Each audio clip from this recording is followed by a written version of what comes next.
Saudi अरब, मुत्तहदा अरब इमारात, Qatar, Afghanistan में पहला रोज़ा आज। Malaysia, Indonesia, Philippine, Australia, Türkiye, Japan, Oman में पहला रोज़ा जुमेरात को होगा। पाकिस्तान में रमज़ान का चांद देखने के लिए मरकज़ी रोयत हिलाल कमेटी का इजलास आज होगा। सऊदी अरब में रमज़ानुल मुबारक की आमद, मुख्तलिफ बाज़ारों और मार्केटों को खूबसूरती के साथ सजा दिया गया। अरब कल्चर को उजागर किया गया। मुल्की और गैर मुल्कियों की बड़ी तादाद माए सयाम की तैयारियों में मसरूफ़। लाहौर में रमज़ानुल मुबारक की तैयारियां शाहराहें सजावट से रोशन, सड़कें रोशनियों में नहा गई। रमज़ानुल मुबारक की थीम पर लाइटिंग नस्ब कर दी गई।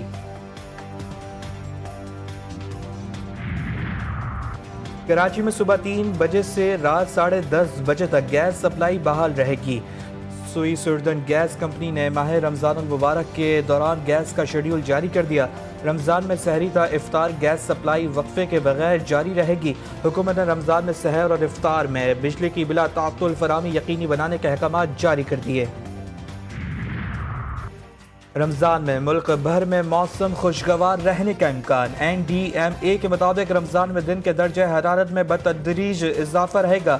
रातें निस्बतन ठंडी रहेंगी। रमज़ान के पहले अशरे के दौरान ज़्यादातर इलाकों में मौसम खुश्क रहने का इम्कान। मुल्क के शुमाली और मगरबी इलाकों में हल्की बारिश मुतवक्के। खैबर पख्तूनख्वा, गिलगित बल्तिस्तान और शुमाली बलूचिस्तान में रातें ठंडी रहेंगी।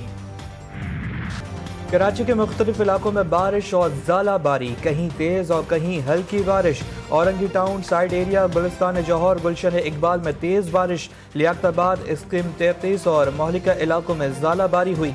मलीर और अतराफ में भी गरज चमक के साथ बारिश। सिंध के मुख्तलिफ अजला में भी वक्फे से बरसात, बारिश के साथ ही तेज़ हवाएं चल पड़ी।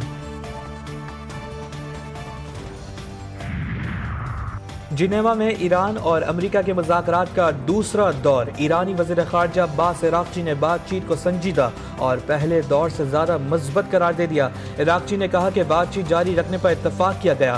फ़रीक़ैन का मुमकिना मुआहदे के मुसवदे पर मज़ीद काम करेंगे, जिसके बाद मुसवदों का तबादला और मुज़ाकरात के तीसरे दौर की तारीख़ मुकर्रर की जाएगी। जंगी जहाज़ ख़तरनाक मगर ज़्यादा ख़तरनाक वो हथियार है जो उसे समंदर में गर्क कर सकता है। ईरानी सुप्रीम लीडर सैयद आयतुल्लाह ख़ामनाई ने अमेरिका को खबरदार कर दिया। सुप्रीम लीडर ने कहा, अमेरिका ने गलती की तो अमेरिकी बहरी जहाज़ जवाबी हमलों से महफूज नहीं होंगे। अमेरिकी सदर कहते हैं उनकी फ़ौज दुनिया की सबसे ताकतवर फ़ौज है, लेकिन ताकतवर तरीन फ़ौज भी कभी कभार इतना शदीद नुकसान उठा सकती है कि दोबारा संभलना मुमकिन ना रहे। अमेरिकी सदर की 47 बरस में ईरानी हुकूमत गिराने में नाकामी के एतराफ़ पर कहा, अमेरिका आइंदा भी कामयाब नहीं। तारिक रहमान ने बांग्लादेश के वज़ीर आज़म का हलफ उठा लिया। बांग्लादेश के सदर मोहम्मद शाहबुद्दीन ने तारिक रहमान से हलफ लिया। तकरीब हलफ बर्दारी में मुख्तलिफ ममालिक के वज़रा और मंदूमीन शरीक हुए। एहसन इकबाल ने बांग्लादेश के वज़ीर आज़म की तकरीब हलफ बर्दारी में पाकिस्तान की नुमाइंदगी की। इससे कबल बांग्लादेश के 9 मुंतखब अरकान पार्लियामेंट ने हलफ उठाया था। 9 मुंतखब अरकान की तकरीब हलफ बर्दारी ढाका में हुई।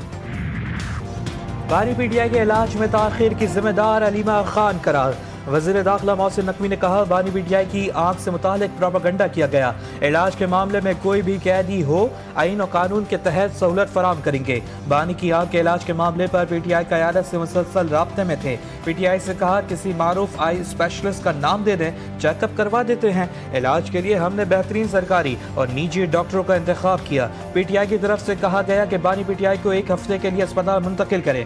अलीमा खान मामले पर वीटो करती रहीं। ये मामला कैश कराना चाहते थे। अगर हुकूमत ये कह रही कि आप मुलाकात के लिए आओ, आज हमारी मुलाकात का दिन है, नाम भी दिए, आज क्यों मिलने नहीं दिया? मैं क्यों बतौर वकील आज मुझे क्यों नहीं मिलने दिया? हाँ जी ठीक है, जो वीज़ा में मुआयने के लिए बुला रहे हैं तो आज ही मिलने दे देते। वो कहते हैं गौहर साहब की मुलाकात हो सकती है लेकिन वो आते नहीं है। नहीं, ये बिल्कुल गलत है। मैं गलत हूँ, मैंने आपको कहा है, मैं आपकी भी साथ से वो कर रहा हूँ कि किसने कहा है कि जी हमारे पास, चलो ये आ जाते और कह देते कि जी आप आ जाओ और हम इनकार करें। हम बानी की सेहत पर सियासत नहीं कर रहे, हम तिब्बी मुआयने में इसलिए शरीक नहीं हुए क्योंकि हमारा मुतालबा बानी पीटीआई को अस्पताल मुंतकिल करने का है। चेयरमैन पीटीआई बैरिस्टर गौहर ने वफाकी वज़ीर दाखिला की बानी की बीमारी पर सियासत करने के बयान को मुस्तरद कर दिया। अडियाला जेल के बाहर सहाफ़ियों से गुफ्तगू में कहा, आज जितनी भी पेचीदगियां हैं वो सब मुलाकातें ना होने की वजह से हैं। बानी से पार्टी रहनुमाओं और अहले खाना की मुलाकात कराई जाए ताकि सूरत हाल वाज़े हो। खान साहब की से वो जो आँख है उसकी बहुत बेहतरी बताई जा रही है, लेकिन इन पर एतमाद नहीं है हमें। इन्होंने पहले भी ये कहा, पहले तो चोरी करके इन्होंने एक काम किया कि जाके ट्रीटमेंट करा दी, बताया नहीं, फैमिली को बता देते, साथ ले जाते। मैं दुआ तो कर सकता हूँ कि अल्लाह करे ठीक हो, एतबार मैं बिल्कुल नहीं कर सकता। तो ये जो अगर खान साहब के मुआलिज की बात करा रहे हैं डॉक्टर से, तो खान साहब के उस मुआलिज को खान साहब से या फैमिली को खान साहब से मिलवा देना, तो खान साहब खुद बता देंगे। मोहसिन नकवी से मुतालिक मेरे बयान का गलत मतलब लिया गया। बानी पीटीआई की सेहत से मुतालिक हमें मुतमईन किया जाए। बानी की सेहत पर हम समझौता नहीं कर सकते। साबिक वज़ीर आला KP अली अमीन गंडापुर के GTV न्यूज़ के प्रोग्राम लाइव विद मुजाहिद में गुफ्तगू कहा, हमें मीडिया के जरिए बानी पीटीआई के इलाज का पता चला। बानी पीटीआई से हमारी 4 महीने से मुलाकात नहीं हुई। सुहेल अफरीदी से कोई इख्तलाफ नहीं। मेरा और उनका बयानिया बानी पीटीआई वाला ही है। पीटीआई की क़यादत, रिश्तेदार और सोशल मीडिया के जिहादी बानी पीटीआई की रिहाई नहीं चाहते। बानी के अंदर होने की वजह से ही उन सब की दुकानदारी चल रही है। वज़ीर दिफा ख्वाजा आसिफ ने एक्स पर बयान में कहा, ये लोग कभी भी अपनी दुकानें बंद नहीं होने देंगे।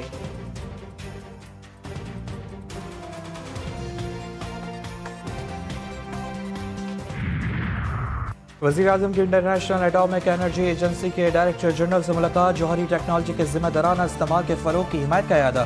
पाकिस्तान और IAEA के दरमियान मजबूत शराकतदारी को सराहा। वज़ीर आज़म ने पायदार तरक्की, आलमी अमन और खुशहाली का रास्ते के मौजू पर वियना में तकरीब से खिताब में कहा, दुनिया को जोग्राफियाई कशीदगी और मौसमियाती दबाव जैसे चैलेंजेस दरपेश हैं।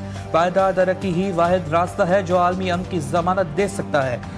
बढ़ती आबादी कुदरती वसाइल को ख़त्म कर रही है। हिसाबदार का कहना था कि पाकिस्तान अक़वाम मुत्तहिदा के चार्टर के असूलों पर सख्ती से कारबंद है। आलमी अमन और तरक्की एक दूसरे के लिए लाज़िम और मलज़ूम है। बाजोड़ में सिक्योरिटी फोर्सेस और कानून नाफिज करने वाले इदारों की मुश्तरका चेक पोस्ट पर हमला नाकाम। ISPR के मुताबिक मायूसी का शिकार हमलावरों ने बारूद से भरी गाड़ी चेक पोस्ट की बैरूनी दीवार से टकरा दी। हमले चेक पोस्ट तबाह। वतन के 11 बहादुर सपूत शहीद। बहादुर जवानों की जवाबी कार्रवाई में फरार होने वाले 12 खवारिज मारे गए। एक मासूम बच्ची शहीद। खवातीन और बच्चों समेत 7 अफराद जख्मी। ISPR का कहना है कि सिक्योरिटी फोर्सेस ने पुरअज़्ज़म रद्द अमल ने दहशतगर्दों के नापाक अज़ाइम को फौरी और फैसलाकुन अंदाज में नाकाम बना दिया। कराची में सबसे बड़ी नक़ब ज़नी वारदात करने वाले मुल्ज़िमान गिरफ्तार। औरंगी टाउन के इकबाल मार्केट में ज्वेलरी शॉप में नक़ब ज़नी केस में मुलव्वस मरकजी मुल्ज़िम समेत 6 रुकनी डकैत गैंग पकड़ा गया। खुफिया ठिकाने से 30 करोड़ से ज़ायद मालियत के ज़ेवरात बरामद कर लिए गए। कराची में खौफनाक ट्रैफिक हादसा, 6 जानें चली गईं। सुपर हाईवे पर डंपर और वैन में तसादुम, खातून और बच्चे समेत 4 अफराद जहां बाग, लाशें अस्पताल मुंतकिल। हादसा सड़क पर फिसलन की वजह से हुआ। सुपर हाईवे पर 2 गाड़ियां आपस में टकरा गईं, 2 अफराद जान से गए। और कौमी क्रिकेटर इमाद वसीम ने दूसरी शादी कर ली। इमाद वसीम और नाइला राजा की शादी की तस्वीर और वीडियो सोशल मीडिया पर वायरल हो गई।